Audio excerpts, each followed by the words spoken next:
RTP. Ya está con nosotros Sergio Eloy Flores Macías, es rector del ESPOL y presidente de la Zona Franca del Litoral. Vamos a hablar del sistema educativo nacional. Bienvenido, rector, gracias por acompañarnos. Muy buenos días, muchísimas gracias por la invitación. Yo creo que el hablar de educación, hablar de innovación, hablar de desarrollo tecnológico mundial y el impacto que tiene sobre nosotros es uno de los temas más importantes en este momento. El desarrollo acelerado de la tecnología y las aplicaciones, si nosotros no la afrontamos, no la utilizamos inteligentemente, vamos a quedarnos cada vez más atrasados. Entonces, el de tomar seriamente este tema, el de generar políticas públicas para incentivar la educación en todos estos asuntos, el de crear ecosistemas para poder utilizarlo de una manera adecuada y el de poder aportar al desarrollo de los mismos, como para crear un ecosistema que genere una exportación inteligente, una exportación con tecnología, que es lo que se está haciendo en todo el mundo.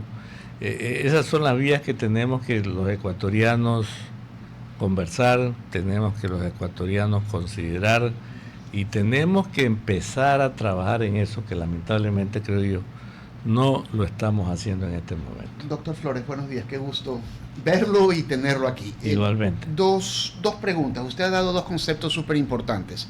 El primer concepto es educación y el segundo concepto es un ecosistema. ¿Podría explicarnos a nuestro gran público que no está familiarizado con las universidades cuáles son los límites de lo que puede hacer la educación y cómo se vincula con estos ecosistemas que son más bien económicos, tecnológicos, políticos y sociales?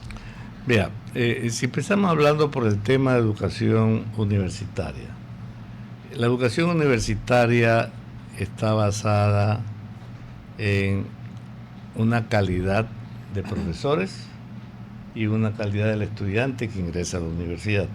MIT no sería MIT pues si no tiene los profesores que tiene MIT y si no tuviera la calidad de estudiantes que ingresan al MIT. ¿No? Son los dos elementos básicos. Y ahí por ejemplo, nosotros estamos mal. Nuestra educación secundaria está bastante atrasada. Bastante atrasada. Si usted ve los exámenes de PISA, ya dados por la OECD, donde están los países entre comillas desarrollados, y tenemos cuatro países de América Latina en la OECD, que son Chile, Colombia, me parece que está Argentina, México, y no me acuerdo qué. Pero vea, en ese examen PISA, que es un examen para ver los niveles de matemáticas, entendimiento de lectura, ciencias, en esos exámenes ningún país de América Latina, de los que están en OECD, ninguno llega a la media. Ninguno llega a la media, todos están debajo de la media. ¿Ya? Aún más, si hacemos un análisis más profundo, vemos que los países de América Latina, esos que estoy hablando, que son los mejores en educación secundaria, esos países de América Latina con respecto a los países desarrollados tienen un retraso de 2 años en educación. 2 años, o sea, 2 años que perdemos. No se diga nosotros dentro de América Latina estamos en los últimos puestos. Entonces ya se imagina el nivel de educación que tenemos. Doctor, y justamente ese tema quería yo abordar, la educación secundaria y primaria, ¿no? Porque realmente esa educación es lo que te moldea para ir a la universidad. Así es. Si tú no tienes una buena educación primaria y secundaria, tus posibilidades de entrar a una universidad o estudiar no van a ser las adecuadas. Comparados con las universidades, esa educación pública que realmente no está al equilibrio con la privada, ¿cómo hacen para ser aceptados en las universidades? ¿Cómo realmente se regula esa admisión de estudiantes que realmente no están en la capacidad para seguir una educación superior? Bueno, le voy a decir lo que hacemos en la Politécnica, Exacto. que es donde yo tengo experiencia. Nosotros, independientemente de los exámenes nacionales, nosotros tomamos nuestro propio examen. Nuestro propio examen por un lado.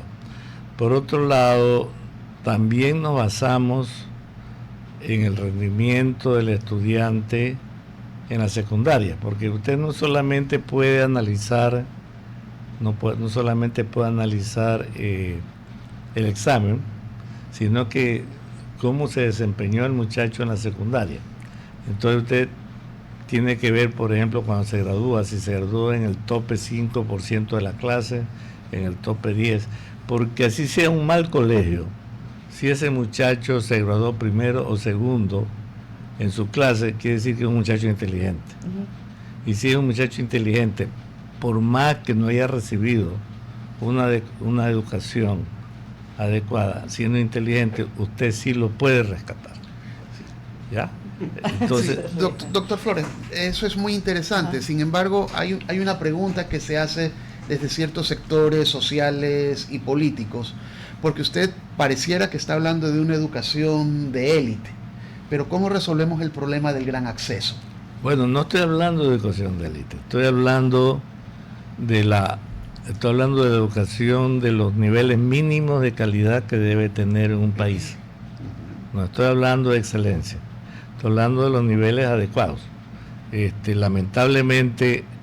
Lamentablemente los niveles nuestros, como decía, están entre los últimos de América Latina.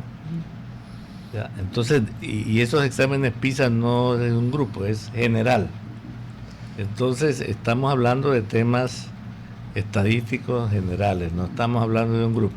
Los niveles de excelencia es cuando usted quiere que ese muchacho ingrese a MIT, que ingrese a Harvard, que ingrese a Stanford. Esos son los niveles de excelencia. No estoy hablando de eso, estoy hablando del nivel general en realidad. Claro, sí. Y permítame preguntar otra cosa, pero en lo que estamos diciendo pareciera que el sistema educativo ecuatoriano, al menos en la secundaria, tiene unos problemas muy, muy fuertes, pero podría sonar, estoy diciéndolo de esta manera, podría sonar a una crítica a nuestra clase docente y a nuestros educadores, pero también hablábamos al inicio de un ecosistema. Entonces, ¿cómo el ecosistema afecta a esto? ¿Es responsabilidad únicamente de los educadores o es una responsabilidad más amplia y más compleja? Es el ecosistema, pero el ecosistema le lleva al tema de los educadores también. ¿Ya? Porque si usted tiene profesores de matemáticas que no saben matemáticas, si tiene profesores de inglés que no saben inglés, usted no puede esperar que ese muchacho sepa matemática, no puede esperar que ese muchacho pueda hablar inglés, ¿no, verdad? Entonces, pero es parte del ecosistema, ¿ya? Usted tiene que crear un ecosistema que funcione adecuadamente en ese sentido, y dentro de eso están los profesores, porque los profesores son el elemento básico. Usted va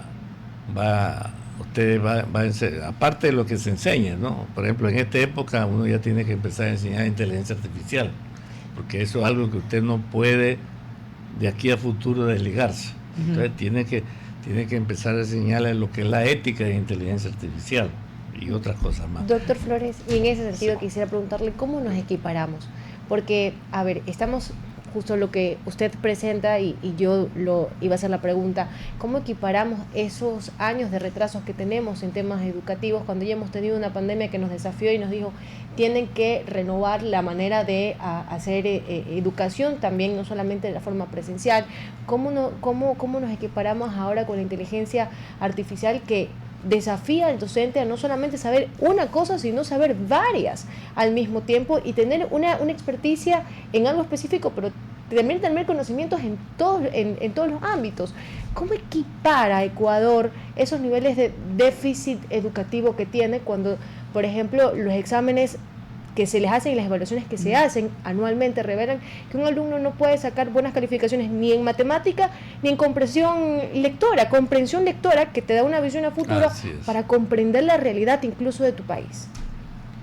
Es que ese es el problema, ¿no? Por eso decía, el examen PISA le analiza estos datos y resulta ser que estamos mal en América Latina y nosotros estamos peor. Entonces, esto tiene que ser un proceso de un análisis claro de lo que está pasando y tomar las decisiones adecuadas en ese sentido. Por ejemplo, entrar a una reforma del profesorado, ¿no, verdad?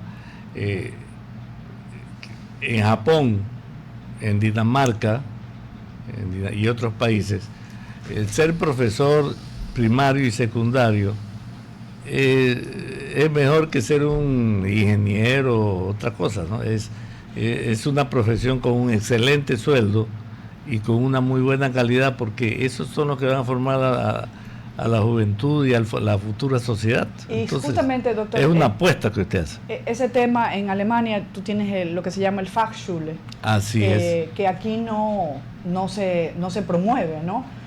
Donde realmente al hacer un examen se ve la capacidad de ese estudiante de poder... es un sistema que, claro, usted le hacen el examen y usted le dice, usted va a la universidad, usted va a tecnológico, usted va a la universidad, claro, usted va a tecnológico. Pero no hay muchos tecnológicos para la capacidad de estudiante que se necesitaría. El problema nuestro es un problema cultural, ¿ya? Nadie quiere ser tecnólogo. ¿Por qué? Complejos. Porque es cultural. ¿Ya? Entonces se piensa que el tecnólogo es tonto, está es tecnólogo porque es tonto, porque no tiene capacidad para entrar a la universidad, y el propio sistema lo lleva ya a decir que es tonto. Si usted no pasa aquí, entonces usted vaya acá. Bueno, es aspiracional, y en Europa ha pasado exactamente lo mismo. Es decir, la gente aspira a tener el título de ingeniero, y hoy día hay sobreabundancia de ingenieros. En Estados Unidos, uno de los problemas, leí un reportaje, un reparador de ascensor gana más que un ingeniero del MIT, o sea, así es. Logra. Gracias, ingeniero Flores. Nos toca continuar con el siguiente invitado. Como siempre, un honor tenerlo. Bienvenido siempre. Okay, muchas gracias. RTP